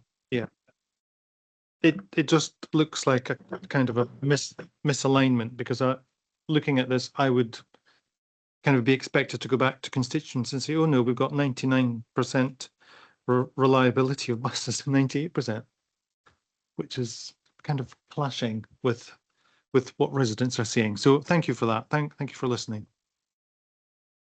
I mean, ask just a follow on just on that one, and I'll come to Kate.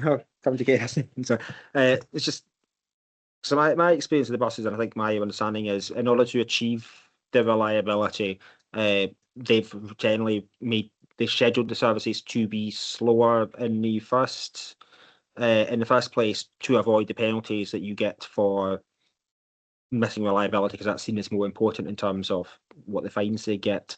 So I'm just kind of wondering if you maybe get a comment on whether we feel that's the right balance, so what in terms of balancing off speed versus reliability there. I think the traffic commissioner has liaised along with the bus operators at the moment, and the view that she has taken is it better for your bus to be on time than the bus to be too early and to miss it, and that's the regulatory environment that the bus operators are working in at this particular time. Thank you much. I'll Kate now. Apologies. Thank you. I guess my question is on the similar point, but I was actually interested in the whether there's been any impact of any of the new bus companies coming into the city, into the Aberdeenshire as well. So like Ember buses, or which I understand the route along Deeside. I've heard very favourable comments about that. Obviously we have McGill's have come into the city as well. You know, this is obviously looks at Stagecoach and First. Do we have anything which starts to look at some of these newer entrants that have come into the region? McGill's is obviously under contract to the city council, and we didn't necessarily pick up their performance as well. And I think Ember are just a little bit too soon to have that data to be built up. As I said, we'll be engaging with all the operators in the area when we come to the bus alliance, and perhaps that's something we can build in as we go forward as well, because it is very interesting to see, you know, how it's working across the network and the interactions between the different routes and the operators as well. Thank you, Don. So.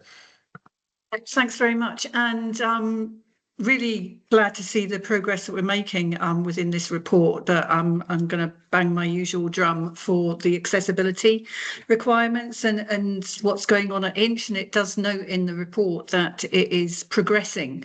So can we have a bit more of an update on what the direction of travel is and what further discussions have been had since the last time it was brought up at board? Thanks. We've re-engaged with Network Rail on the range of options that were in the previous STAG report. We have commissioned consultants to look at an addendum to that STAG report in terms of the path option, and whether or not with the device we're now getting from Network Rail in terms of how they are viewing that, whether or not that then provides us with a viable option to pursue. Well, I'd hope that addendum to the STAG report would have been completed for this board. Unfortunately, it's not. There were some more discussions around the advice we were getting on land issues and stuff like that. So that work is continuing, and I look forward to bringing that to the board as soon as I can, hopefully in September. Thank you. I was just bringing. Yeah, sorry. That's really good to hear, and it would be really interesting to see that report if it's possible when it does it's finalised. The other question is around Lawrence Kirk Junction. Now, I know you've sent me a briefing already, Paul, a few weeks ago, but are we, just for the public record, are we edging closer to getting to the delivery pipeline rather than development pipeline with Transport Scotland? Again, just for context, at the last meeting of the City Region deal, there was a question asked of Transport Scotland who weren't present at that meeting. So I received a written response that was then circulated to all members of the City Region deal, and that was subsequently circulated with the papers going forward, and that's why I was able to forward it onto Councillor Black. The question that was asked was where are we in terms of publishing the next set of draft orders, and because we were anticipating that prior to the election, Transport Scotland have confirmed through that correspondence that they are working towards the publication of that final set of draft orders, which would then formalise the scheme and the orders that were required to take it forward. It does not necessarily then fall that there will be then an immediate progression, because there would also then be the requirement for the allocation of funding to take that one forward in terms of that. Although I do know that the design teams in Transport Scotland continue to work and develop and to progress the scheme along, but we are at that. The design has been developed. The orders have been taken forward. There is still a legislative hurdle to go through in terms of the publication of orders, but once those publication of orders have gone, that then paves the way at an appropriate point for the Scottish Government or Transport Scotland to move it along in their pipeline process, hopefully confirm funding for it along with partners, and then we can resume progression towards it. Thank you. Thank you.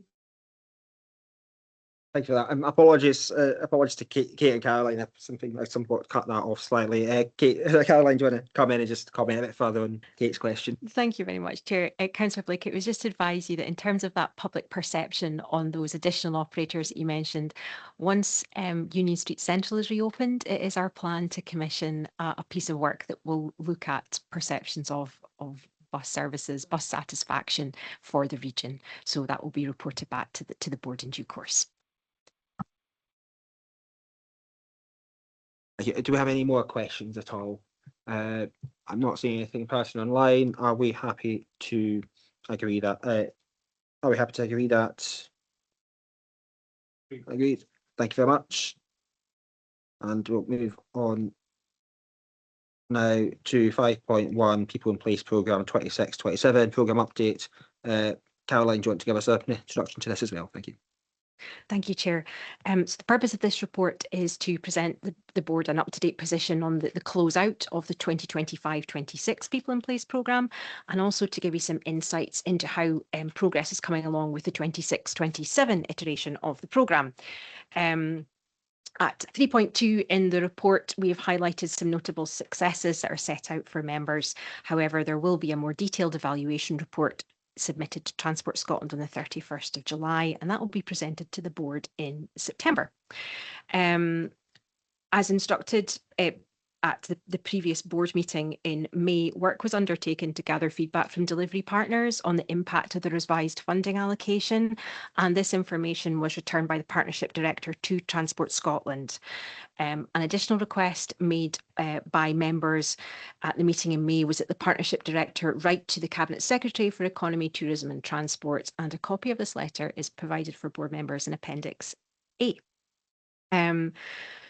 In terms of the 26-27 programme, the practicalities of it, following that special meeting of the board, officers worked at pace to complete the necessary administrative processes to get grant offer letters out and critically to get funding to some of our most vulnerable delivery partners upfront and in advance. Q1 reports are due for submission on the 3rd of July to us, and a further update will be provided to board in September on just how that is all unfolding in terms of the work our delivery partners are undertaking. Finally, as requested by members again at the special board meeting in May, officers are currently working to facilitate an in-person showcase event. This is likely to occur in early October, and we have taken into account committee cycles in both local authorities, and a further update will be provided to members via email when this date has been confirmed. We will get a diary holdout. We anticipate that this will again occur at Pittodrie, and will follow a format of the one we had to reschedule earlier in the year. It's recommended that the board note the update provided in relation to the 25-26 programme and the intention to submit an evaluation report to Transport Scotland by 31st of July, to note the ongoing work relating to the 26-27 programme and the intention to host an in-person event in the late summer, early autumn, and note the activities associated with monitoring of impacts and external liaison in relation to funding, including the Partnership Director's letter to the Cabinet Secretary for Economy, Tourism and Transport. Thank you very much, Chair. I am, of course, happy to answer any questions on this paper. Thank you very much, and for all the work that's been done around it, People in Place as well. But again, just to reiterate from the last meeting, all the work that's been done at given the short notice changes as well. Do we have any questions? Kate? Oh, thank you very much for this report. So this is just like some quite a small question in some respects. Obviously, there's all the work to do with safer routes to school. We've got, I've been delighted to see the school footprints, and I've been delighted and actually pushed quite hard to get one of my schools included in the school footprints. So I'm being pleased to see that. But one of the things I'm involved with, which Nestrans did support the setting up of, is the bike bus. And there's no suggestion that we would be looking to increase that type of activity across the region. And I do wonder why, considering it's a very cheap sort of activity, it's a good sort of activity, it fits in very well with bikeability work that you're already doing, it fits in with the safer routes to school, why we wouldn't be looking to increase that provision elsewhere in the region. Thank you. Thank you for your question, Councillor Blake. Some of it does come down to what our local authority partners intimate to us that they would like to do in terms of funded initiatives. And I may defer to my local authority colleagues at the end here in terms of whether as part of the school streets programmes, once further work is undertaken, particularly in the city, to understand what it is that parents and teachers and pupils indeed need and want, whether there's capacity for that to occur. And I know that the officers within TSAP are working on that just now, and equally in Aberdeenshire, those school streets initiatives are being rolled out across some of the areas in Aberdeenshire. So it very much comes down in terms of what we fund as to what our local authority partners request that we fund, and obviously we'd be very open to working to find solutions should there be that demand, because I know the success of the Countess Wells bike bus, and I've really enjoyed seeing some of the pictures of that. So it's definitely not to rule it out, but I suppose also being mindful that we work with our colleagues in local authorities to what is the best fit in terms of resourcing within their teams.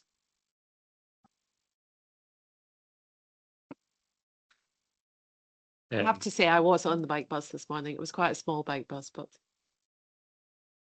I think I would reflect much of what Caroline has said in terms of a lot of it is just down to the capacity and the ability of what we can bring forward. And I suppose it's important to bear in mind that good initiatives, as I would see, or you would see, like the footprints, we've had to deal with complaints about those. So it's, a lot of our time gets soaked up in dealing with things which, on a fundamental level, I don't think we should be. So we will support initiatives where there's a strong demand from the community to do it, but we have got a limited capacity in order to roll them out, even just in terms of organizing them. I know it probably seems like there's very little involved, but actually from our perspective, there's quite a bit of work involved in bringing those forward.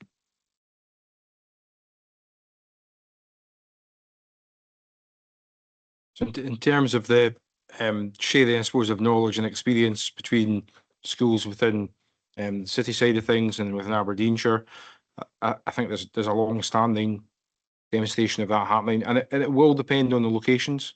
So absolutely, there are bike buses across multiple schools in the northeast. Walking buses was probably one of the first ones. And that will often involve engagement with parent council groups, with the teaching staff themselves, to see what is the best fit. Clearly, from an Aberdeenshire perspective, vast numbers of pupils arriving on bus. Significant numbers are arriving, either car share or individual cars. We are doing the school streets work to look at what the impact is in and around those locations that are particularly difficult. With the big focus of reducing the level of if there are risks, we want to reduce those risks and make the environment, a better environment for walking, cycling, wheeling, scooters, etc.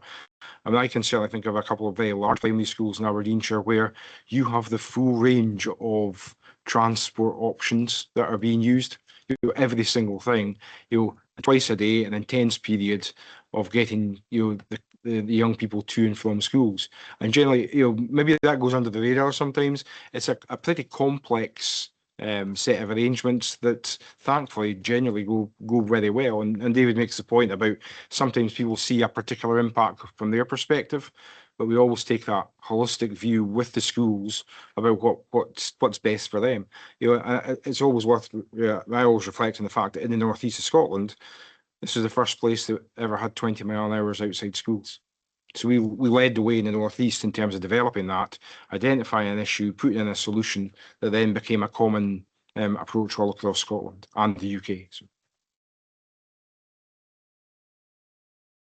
Yeah, obviously I'm very supportive of school streets. I obviously brought the motion for that in the city. I recognise the Aberdeenshire were well ahead of the curve there. But my question around the bike buses, I just feel that, it's a parent-led operation now.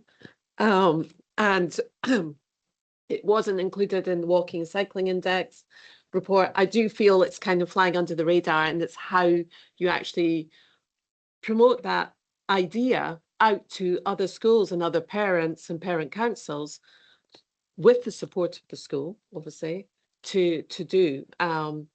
And at the moment, I don't really see that happening, David. No, I think that's a very fair challenge, Councillor, and I think that's certainly something we can do.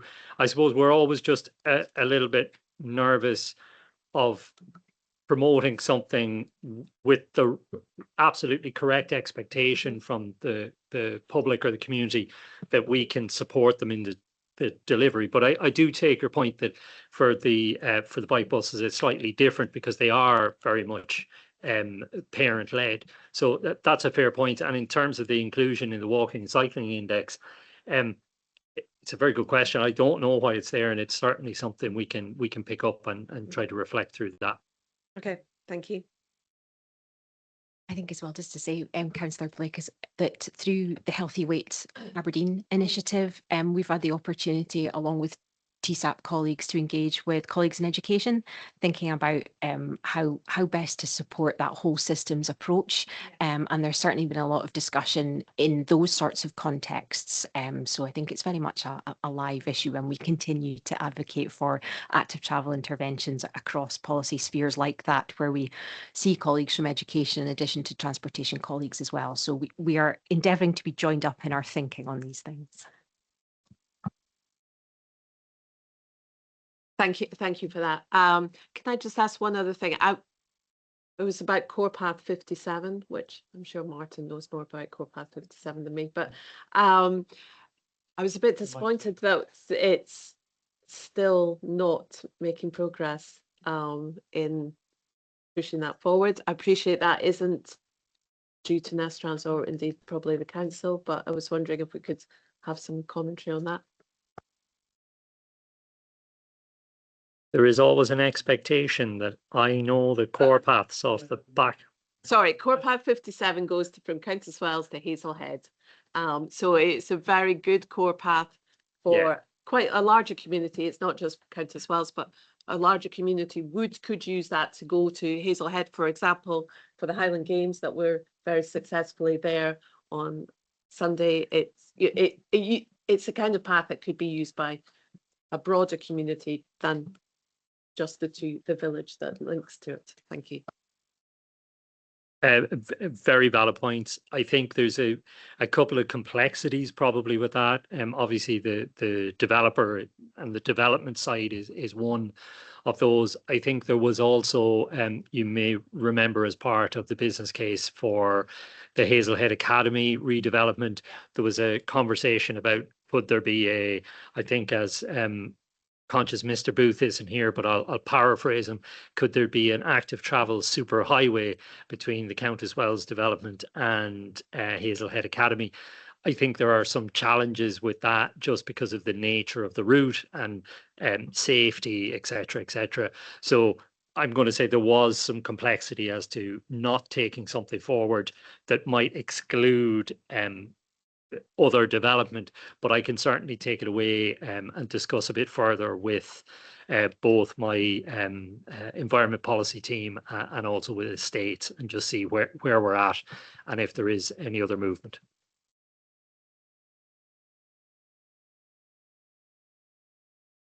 Thank you much. I've got Martin next, and I saw Dawn's hand up online. So if you do want to still speak, put your hand back up. But Martin just now. No. Thank you. Yeah. I mean, my question was on Stella's voice, but I want to add my voice to the focus on Core Path 57. I mean, that's an active travel route that's been fed into the Hazelhead Academy refurbishment project, and it is an absolute no-brainer. I realise it's quite a major investment, a lot of planning. You might have to look at lighting, safety, and so forth. But yeah, that's an absolute priority for me. So thank you for raising that, Kate. Stella's voice. Are we maximising? How are we maximising their activities? Because I mean, I recall a conversation with them, and they'd come into the city at the recycling centres, I think. So can you give us an update on what they're doing? Thank you, Councillor Gregg. I can give you an update, but possibly not all of the statistics of just exactly what they are doing, but that can be provided. So yes, they do have an excellent and official working relationship with Suez for the household waste and recycling centres in the city, which allows them to do everything from mattress recycling to recycling bikes. The money that we provide them through the People in Place programme is focused on that bike recycling. And what Mark is able to do is to use his network to achieve best value in terms of bulk purchasing the helmets, locks and lights that he gives out with every bicycle, and also combine that with deliveries across the region so that anyone can get a bike. We actively refer people on. We had a query from Greg recently for individuals looking for bikes, and we passed them on to Mark Morgan. As was reflected in a previous board, the reduction in funding in People in Place has, I suppose, halted Mark's ability to perhaps deliver more, and we will look to see what can be achieved through Transport to Employment through that. But we continue to support Mark and his team of mechanics in bike recycling for the region. And that's really helpful. Thank you. So related to that, are we maintaining performance and an outcome information just to monitor? We are, yes. And in fact, Transport Scotland has implemented an updated monitoring framework for People in Place for this coming year. And that will be rolled out across our delivery partners. And that is very much focused on counting the how many, but Nestrans will also have a role in that, in establishing those outcomes and impacts that we know are so important for capturing what's happening across communities. And you're comfortable with the information that you're getting back from the monitoring? Yes, absolutely. Yeah, we've got a good working relationship with all our delivery partners, and colleague Katrina Schofield, as our People in Place officer, is very much engaged and will be pressing people for the return of Q1 information in the coming days. Yes, thank you. Thank you very much. I'm not seeing any other hands up in person online, so we're happy to agree that report. Agreed. Thank you very much. Transport to Employment. Back to yourself, Caroline. Thank you, Chair. Yes, sorry, me again. This report at 5.2 provides an update to the board on the funding that's been made available through the Regional Transport Partnerships endeavours to support Transport to Employment in 2026-27. Members were previously made aware of this funding allocation from Transport Scotland, and we can confirm that on the 20th of May, we received our grant offer letter for just over £900,000 as detailed in this paper and elsewhere in this board pack, and that was very quickly signed and returned. Since then, we've been working, and before that, we've been working collaboratively with colleagues in both local authorities, with the local employability partnerships and key stakeholders to develop plans for meeting the programme objectives that are set out. And these focus on improving the availability of transport options for parents and carers, addressing and reducing barriers to employment around accessibility and affordability, and ultimately supporting families in having reduced barriers around transport and getting to employment, thereby increasing earnings and fulfilling that ambition of tackling child poverty. Our indicative programme is set out for the board in Appendix A. and officers are focused on ensuring that a robust approach to analysis and monitoring is undertaken. Our overarching focus in administering these funds is to secure outcomes and impacts that align with the objectives while delivering tangible benefits for the region. We're also working on ensuring that the funding not only has a temporary short-term impact, but there are some legacy benefits that can be captured. It is recommended that the board note that Nestrans will receive an allocation of £905,429 from the Scottish Government during the 26-27 financial year as part of monies being awarded to regional transport partnerships to support transport to employment interventions. To approve the indicative programme developed that will maximise impact across the North East of Scotland during 26-27 and provide legacy benefits beyond single year award.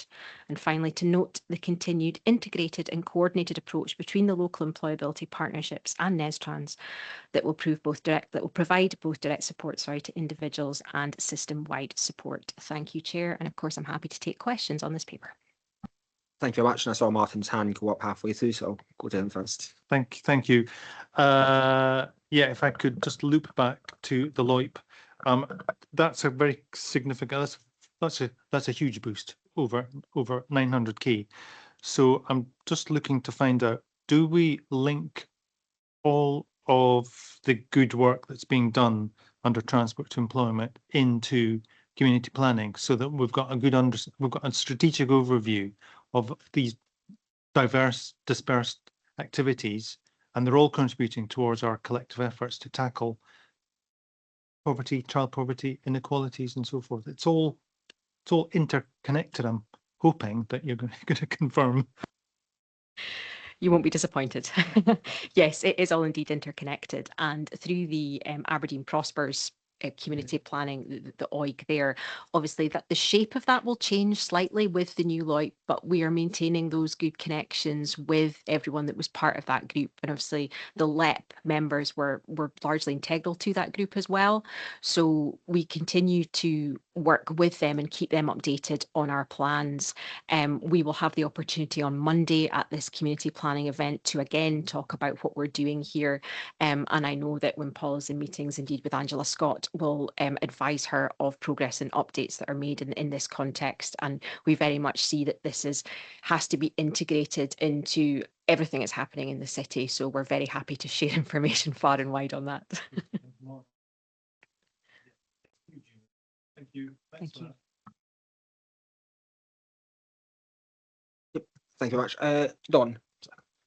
Yeah, thanks very much. I'm actually quite excited about this one, and I really hope that we can do far more in looking into that rural transport piece for the smaller places and the places that aren't interconnected, to open up employment options for people that either can't drive or don't have cars, etc., and are totally dependent on bus travel to get in and out of their rural villages.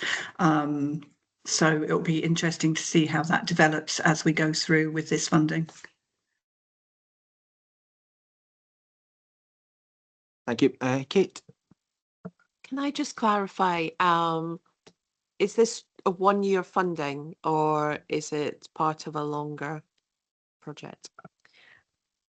It's 1 year funding. The origin of the money came from the requirement to no longer provide an uplift for the 2-child benefit cap. And then this funding was reallocated in fulfilment of that desire to alleviate child poverty. We continue to press the case to colleagues in Transport Scotland that if this could be extended, it would be much more meaningful. But at the moment, we're advised that it is single-year funding, and we are planning on that basis to ensure there's appropriate off-ramps and exit strategies for anything that we're putting in place. I'm not seeing any more hands online or in person. Are we happy to agree that report? Thank you very much. 5.3 City Region deals strategic transport studies. Claudia, do you want to give us a wee comment on that? Yes, thank you, Chair. This paper provides an update on the strategic transport appraisal, focusing on 3 newly commissioned studies. And these commissions respond to the pace of change across the region, particularly around energy transition and new technologies such as drones and automation, as well as place-based connectivity.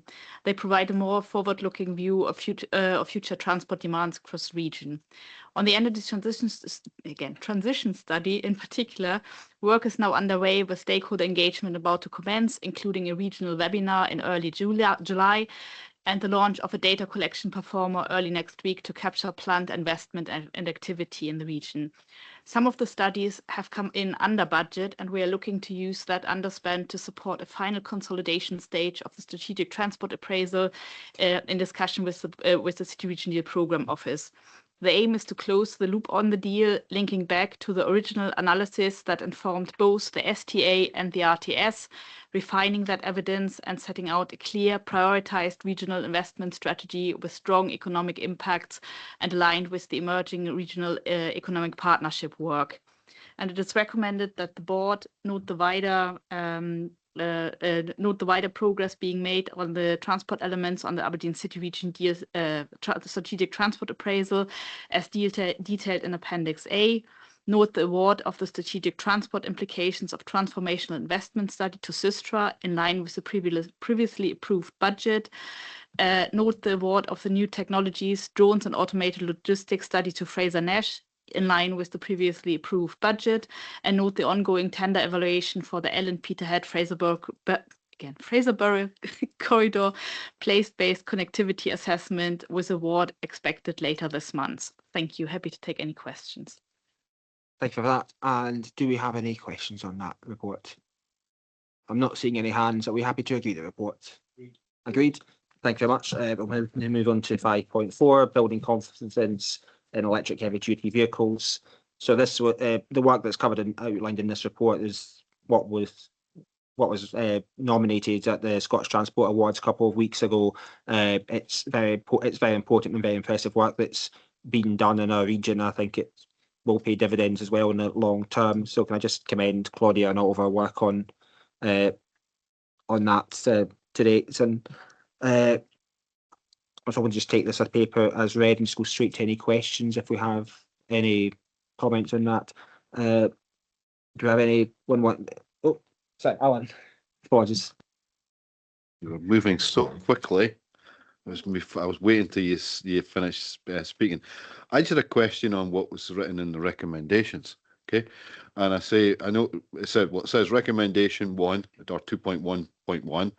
It says, note the completion of the building and confidence in EHDV project and the publication of the final report on the Nestrans website. And then finally, the recommendation 4, we're being asked to approve. So my question is, should it just the recommendation 1 stop at the word project? Yes, sorry, guilty of that. Okay. Do we have any other questions? I'm not seeing. We're happy to agree that report then. With the subject to what I'll just picked up on, yes. And I think that was agreed there. Number 6, we don't have any action plans. 7 is a progress report. Do we have any questions on that? I'll take that as a no. Can we agree that? Agreed. Thank you very much. And 8, publications and consultations. Do we have any questions on that? It's just the one consultation, I believe. But in that case, we're happy to agree that as well. Thank you very much. That's agreed. That's the meeting now closed, and thank you very much for your time.